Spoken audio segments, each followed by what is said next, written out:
Seth Rogen. No, great voice. Just looked like a big booger. A voice. You know, you don't think he's like one of the better? He's got a great voice. I think he's got an extremely recognizable voice. Distinct, not great. Maybe that's it. But I always like his voice. It's very jovial. It's like a Santa Claus in a mall, but on a movie.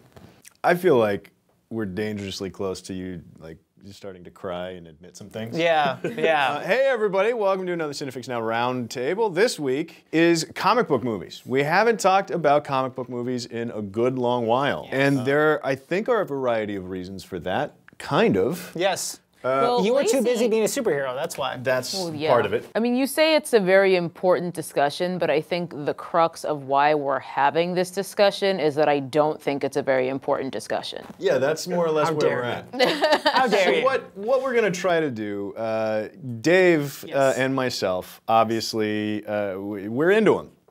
We dig it. Can't help it. And T and Truly are resident octogenarians. Look, I was on board, but then I got off the train like 6 stops ago. You got off the train like at the It's a first long stop. train. At what point? It is. And I know where the train is going for the next 6 years. Yeah. So that's what we want to talk about. We're going to talk about some superhero fatigue, and we're going to do our best to get you guys to maybe give a about upcoming superhero movies. I did try to get into it, I will say. All that we ask is that you try again right now. Yeah. At the end of this discussion, you can go back to doing whatever you want. What was because just as a precursor, okay, so I watched The Avengers on DVD. I believe it was a Redbox. Nice. Redbox rental. And that's the other point of this roundtable is to prove how old you are, spiritually. Yeah. Oh yeah, big time. I pay for everything in cash. Anyway. In any event, so I watched. I was like, all right, that was fun. So I got kind of like amped. I was ready for the next one, and then Age of Ultron. I was just like, back out. Yeah. So did you skip straight from Avengers to Avengers 2? Did you watch anything in between? I've seen some of the other movies. Like I've seen all the Iron Mans, and I've seen.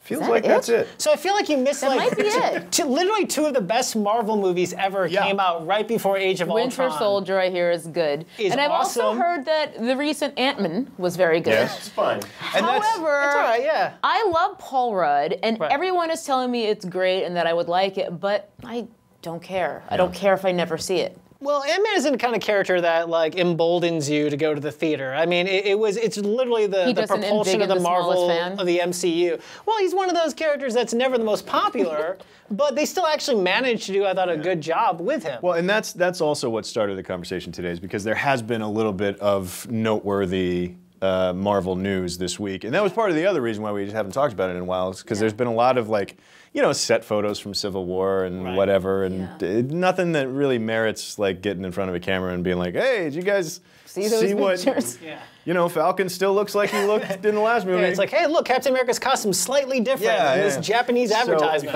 Exactly. Yeah, and then like all the pictures of the toys. Yeah, it's exactly. Like, now you're supposed to, it's like, oh, spoilers. Yeah. Look at the toys. Exactly. Look, they're so wrapped up in their little world right now. Yeah, How see? This is why I have like, comic it's so fatigue and I don't even boring. watch the movie. So is it the annoyance of the fans? Is that what you're trying to say? Let them do that. Okay, sorry. But this is how comic fatigue happens, though, because like I tuned out immediately. It's such a slow, Well, but we were even talking drip. about how silly it is that that's the new, like we were talking about how we haven't been talking about it because there's nothing to talk still about, too much and for that's me. still too much. Okay. Well, look, the point is this week there's a handful of interesting tidbits that we can sort of touch on before we really get into it. Ant-Man and the Wasp was announced for 2018. Now this is interesting because the Wasp is a female character and she's the first of the Marvel characters after all of the ballyhoo about getting Black Widow her own movie and things like that. They had announced a Captain Marvel movie, but the Captain Marvel movie is actually getting pushed back in favor of Ant-Man versus the Wasp. So the Wasp is going to be the first female comic book hero with her name in the title. So that's interesting. Well, yeah, for the MCU, of course. For the MCU, because Elektra had her own movie, and right. Catwoman, sadly enough. Which I think we all decided none of those count. See, that I've seen. Yeah, but see, that is the issue ultimately, is like, it is a few bad apples. I think that we hit a point when Marvel started making their own movies that overall most of those are very good, and I'm afraid that the people that aren't into comic book movies, they probably saw the really bad ones first, and now they're like, done, can't watch it. But there's some great comic book movies out there. The first Iron Man is an awesome movie. Even the third Christopher Nolan Batman is still like pretty good, and the first two are awesome. Literally one of the best filmmakers in the world making comic book movies. How can you love these I things? do love The Dark Knight. Yeah, right? I think I mostly love Heath Ledger as the Joker. Right. But Is there also something to maybe like Christopher Nolan being the director that's doing it, and then that the Dark Knight trilogy is sort of so separate from comic book movies that it doesn't I count don't as one for particularly you? dick ride for Christopher Nolan though. Okay. So You don't particularly what? I went with it for a second. I was like, wait a minute, what did you say? I don't particularly dick ride for Christopher Dick Nolan. ride. Like I don't Right, okay, care no, I'm that he, you know what I mean? Like I don't dislike him as a But director, just- but I don't like go see But I his guess work the point is either. like, is there something to the fact that that trilogy is kind of its own separate thing? Does it qualify as a comic book movie Well, for me, like the rest of them that we're getting tired of? I don't really give a shit about the trilogy. Like, I thought Batman Begins was slow for me. Like, and then I was just, oh, dude from 28 Days Later when I woke up. And then, and Once you then got that Cillian weird mask Murphy. on. Dark Knight, great, love it. And then Dark Knight Rises, no thanks. Hard pass. See, I'm with you on that one too. yeah, and I think a lot of people agree on that. But I think just to be like no way on the whole like massive genre to me is really missing out. I mean, I think one of the great examples of how comic book movies can transcend just your normal movies is Guardians of the Galaxy, which I feel like is Totally very fun. much like Yeah. basically the new Star Wars for a lot of these kids. See, And- I've seen that one. yeah, see, so it's like that's the thing, Star right? Wars It's was like, a movie first. It's so you know, you right off the bat, right? It's like you can't like disown comic book movies, right? I don't disown them, but I definitely don't gravitate toward them, and I usually come around on them much later. I'm not really able to get that anticipation excitement that you guys have. What's it going to take to get you in a seat opening night for a comic book movie? I tried with Age of Ultron, and now I'm like, well, fool me once, shame on you. Point is, can't get fooled again. Point is, I'm done. Yeah. Age of Ultron, that was. I think Age of Ultron is scary because I think Age of Ultron is what we're all kind of worried about with the MCU, right? As it keeps on going, is like it's going to be so many characters for the sacrificing story. Is it the fact that they've got such an extensive plan? Like that that was the other thing when There's they no announced surprises left for the next 6 years. when they announced and it's Ant-Man also the sequel. arrogance. Just the arrogance of Marvel with, just like subtle things in their marketing. It's just like, "Pfft, Marvel, we did it again. that is Right. the overwhelming Yeah. feeling I get every time I see a trail. I'm just like, F you. Like I say it to my computer. Yeah. Yeah. Well, to be fair though, they kind of keep doing really good stuff. Yeah. And I mean, it's not like I mean, even Age of Ultron isn't like a terrible movie. Like it's not like Right. actively bad. and it's but not an just like, actively you know great what? movie either. It's enough. But I mean, my issue is they're all starting to feel the same. Oh, yeah. Yes, we can talk about how Winter Soldier was great, but like underneath it, it's like the bread of that sandwich was still the same. Like I still feel it. Like that might be the high point for that sandwich, but like going to the next movie, I recognize that bread. Yeah. I think overwhelmingly it is just the repeated experience factor too. Like I completely agree with Truly on that one because I think a big thing of what makes me excited about movies and what makes me love movies is having something that I've never seen before, having something that makes me think about movies in a different way, just something unexpected. And even though there are thrills and chills and it's a high-octane, nonstop thrill ride, it's the same basic sandwich. Well, it's like I'm going to eat a sandwich every day for lunch because like I'm going to, but it's like at some point I stop enjoying that sandwich. I mean, at some point we're going to run into the issue where like every hero versus villain story is essentially broken down in the same elements. I mean, we're still going to have that same issue with the new Star Wars movie. There's going to be a group of heroes with powers fighting against a group of bad guys with powers. I mean, I feel like it's not an exclusive superhero thing. And I also think like there's a few that are like they're a little different. They're a little weird. I think Scott Pilgrim, for instance, it's a comic book movie. It's super bizarre and interesting and hipster and fun, and it's not the same as like Thor, or even going far beyond that. I mean, we have Road to Perdition. That's a comic book movie. That is no one even knows is a comic book movie. I was not aware of that. That's the thing, So I think the thing is like. Kick-Ass, also totally subversive, totally different. The first one's great. was great. The Yeah. second one is a huge pile of trash that a couple of kids sat on fire and then took shits on top of. I agree. Yeah. The second one is not To good. put out the fire. I agree. The second one is not But in very fact, good. they and then made the fire. scooped Just it on actually top of the first exacerbated. Kick-Ass. But all I'm trying to put out there is that, you know, I will agree with the point that the MCU particularly is getting a little homogenous. Crowded Yeah. too. But that's what they always were like But in it's the like, comic books too. but doing that, which is fine, but like projecting that out for 6 years, it's like, there's no danger in any of those for me at all.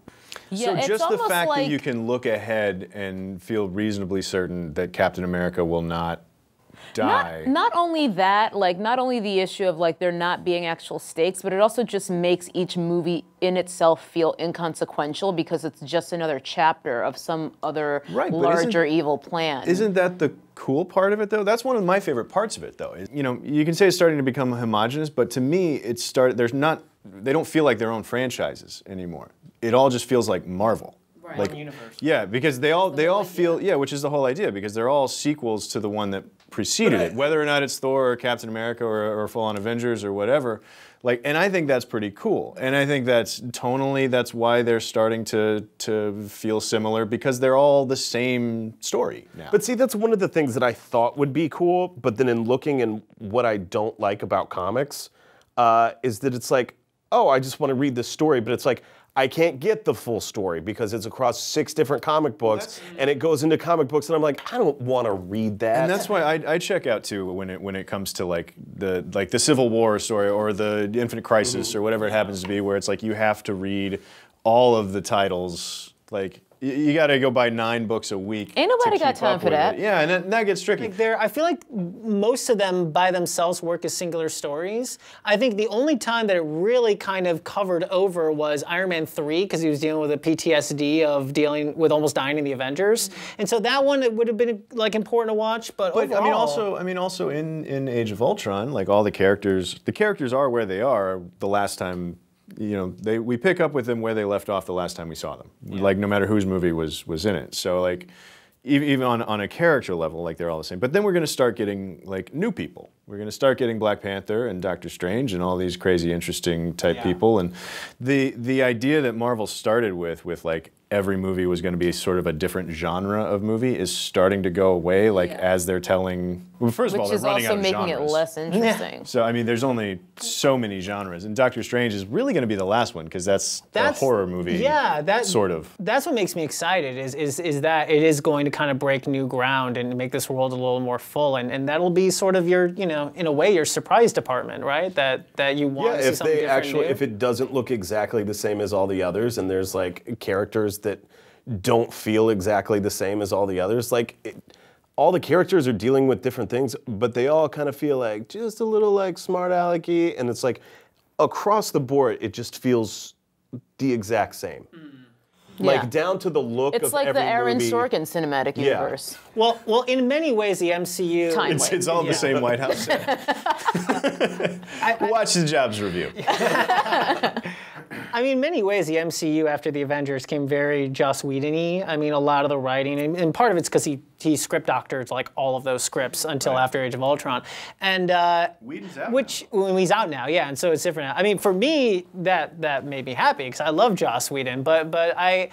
You know, listen, I'm not going to sit here and say all of them are like incredibly different because that would be false, but as a fan of comic books growing up, they were never all that different. If you wanted something different, you would go and like read like MCU's or read like Marvel stuff and then go read like a DC graphic novel that had like all the stakes and everything in one because they didn't have to keep that universe going. Like one graphic novel, your main character could die, like All-Star Superman. I think I prefer that. Even to go off of your example, it's like you move from one line of comics, not like a line, but just like one book to another. It's like it has a different artist. It has a different style. They draw the characters differently. They might bring out a different tone in the characters, and none of that is happening. Yeah, like when you guys went to that marathon of all of the Marvel movies culminating in Ultron, and we were just circulating emails internally like, who wants to go? And everyone's like, I'm in. I was just like, I would rather do literally anything else.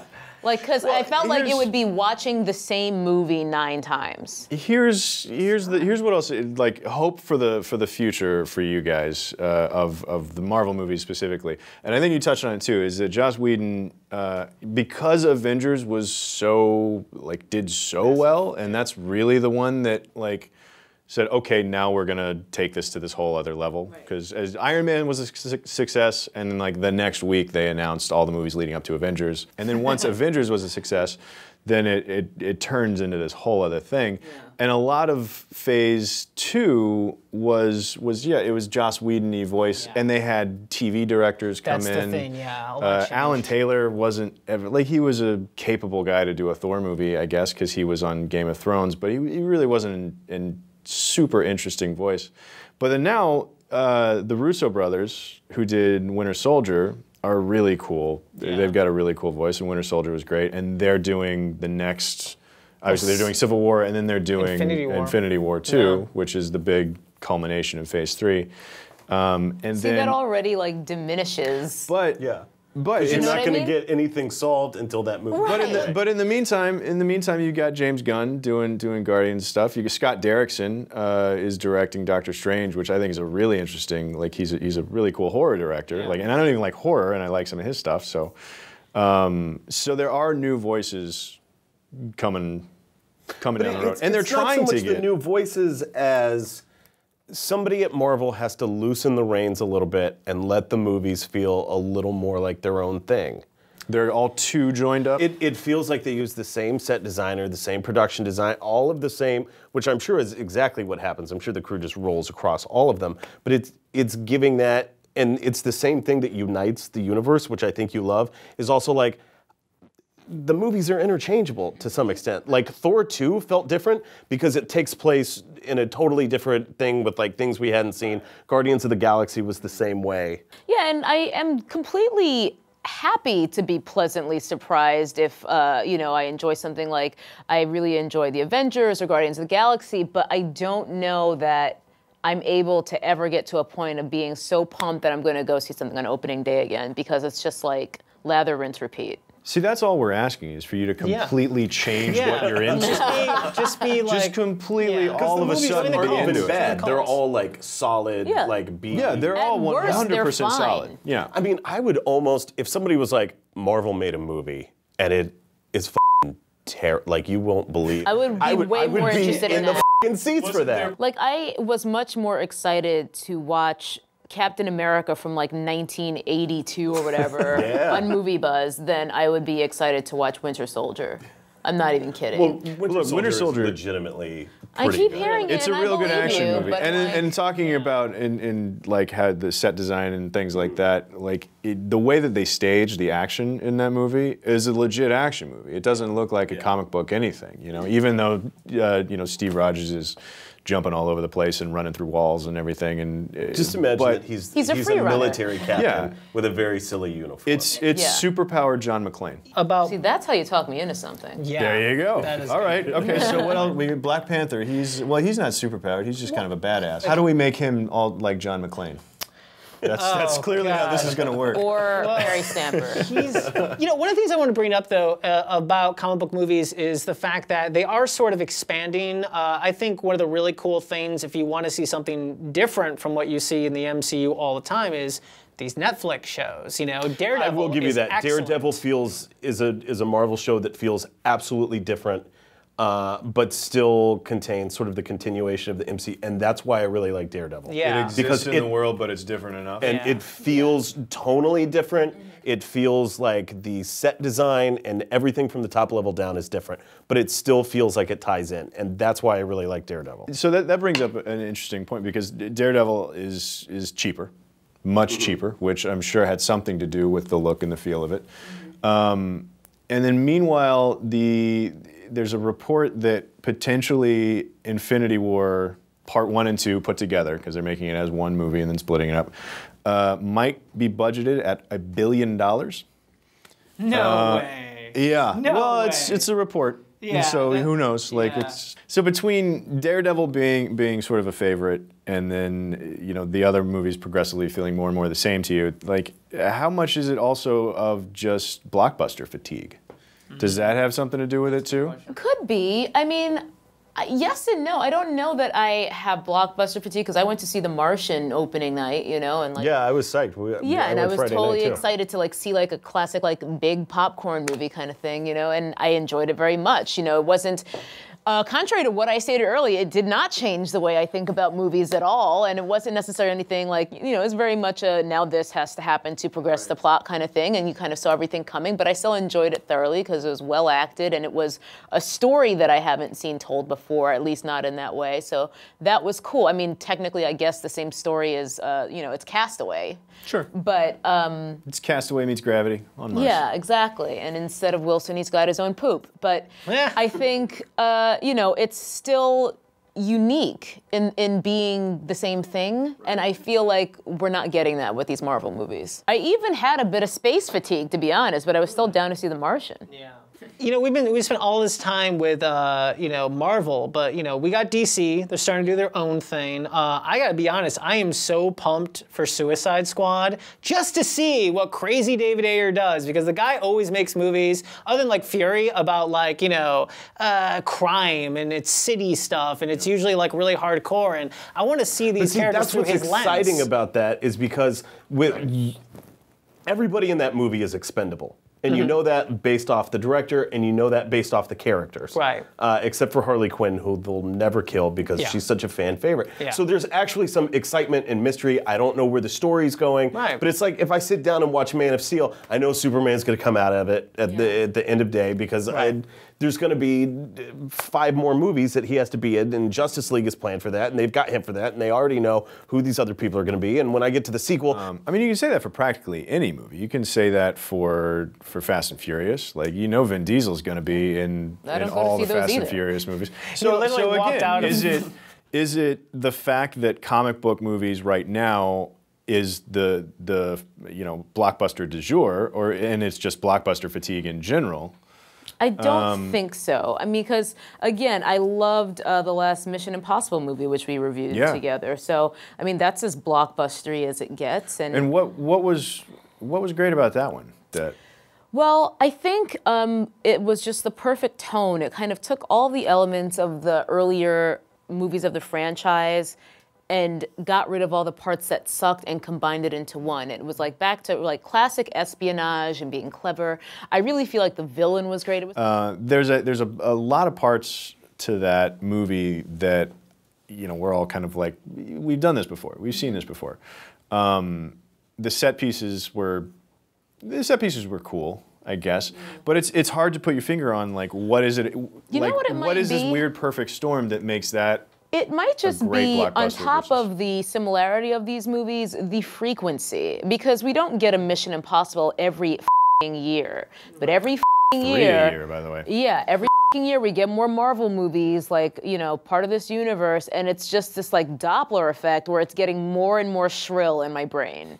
Is it particularly focused on Marvel? It might just be Marvel for me. I am going to see Suicide Squad because this one seems different to all the other superhero comic book movies that we're seeing, you know what I mean?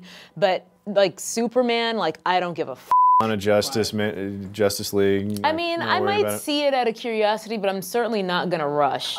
You know, I am a 13-year-old kid at heart, so I love this stuff. But I think at some point, like, some people they're just not into this, and they never will be into this. Yeah, but that's not us. Yeah, like, it's very a la carte for me, and I'm just passing on most of it. Like Suicide Squad, I think Truly and I are both like, I very well may see that opening day. Nice. But so we won. Yeah, you guys are totally into comic book movies. Yeah, it's true. I'm interested in Deadpool. I'm interested in what might happen with Doctor Strange, and I'm interested in what's going to happen with Suicide Squad. The rest of that, you know what the other problem might be? These post-credit scenes, because it's like I'm already seeing part of what the next movie is going to be, and so it's like I'm in that next movie until that movie comes out. Like, I'm not like, that was good. So you're just sitting there waiting on it for so long. Yeah, it's like it's like, the Wasp story with Ant-Man is already happening because I've already seen it start. But the movie's not coming out for another 3 years. Yeah. Well, the worst was the one after Ant-Man, because they just took a scene from Civil War they took shot, dailies from and they're Civil like, War. oh, you know how Captain America has to find Bucky? Oh, we already found him. Who cares? Yeah. Who cares? That's why I stuck around for that one. Yeah. I do think we are getting other movies besides comic book movies. Yeah. Like those other movies are getting smaller, and they're not terribly hard to find because VOD and all that good stuff. No. So it's like I would understand comic fatigue more if there weren't also good things. I just resent that it's harder for them to get made now because it's like, well, where's the Marvel tie-in? You know what I mean? It's like, well, yeah, I mean, on a big scale like that, yeah, sure. But then, all we're getting are comic book movies and reboots and sequels of some other sort, whether it's Jurassic World or Mission Impossible 19 or whatever. And sometimes that's great because Mission Impossible was good, as we just said. I do think this year has been pretty good, though. Honestly, I think there's been some there's been some good stuff. There have been some decent movies this year. Some movies that I really, really liked a lot. And Kingsman, by the way, a comic book movie, awesome. And if you're still, but always with the intention of it being a movie. Right. Yeah. And it was developed in tandem. Yeah. And if so you're is still into the 2001, comic book that's a movies, classic. you've got plenty of those to look forward to too. Yes. Which you guys are. We established you guys are totally into comic book movies now, right? Yeah. Great. That's all we have time for this week on CineFix Roundtable. I think we did a good job, Clint. I think we. I don't know what we did, I think to be we won. perfectly honest. You mean when we brought up the movies that we were interested in seeing? Yeah, when you guys. That's all. glossed That's all you over? need. You just need a forum to speak about the movies you're actually interested in. Yeah. So you're welcome for that. Yeah. Guys, let us know what you think down in the comments below. What movies are you looking forward to? Are you tired of superhero movies? Superhero fatigue? Is it just blockbuster fatigue? Go back and listen to this again, and all the questions I asked them, answer those down in the comments below. Click like and subscribe. Stick around for more movie stuff on CineFix. Bye. Bye. Bye, guys. Did I make it? I made it. Marvel. I talked real fast because I was getting the wrap it up She-Hulk, sign. Not interested. She-Hulk. That's right.